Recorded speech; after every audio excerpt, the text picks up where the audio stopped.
Good morning. This is day 36 of through hiking the Arizona Trail. I just left Carolyn at the Barnhart Junction. She's headed out today, so I am by myself once again. All by myself. Water source.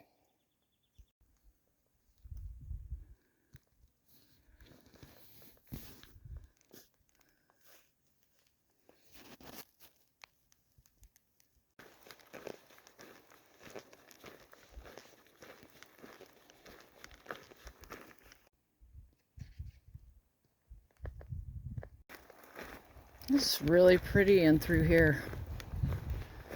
I'm about ready to be done for the day. I am pooped. I feel like I've been climbing all day. So this is a nice little reprieve.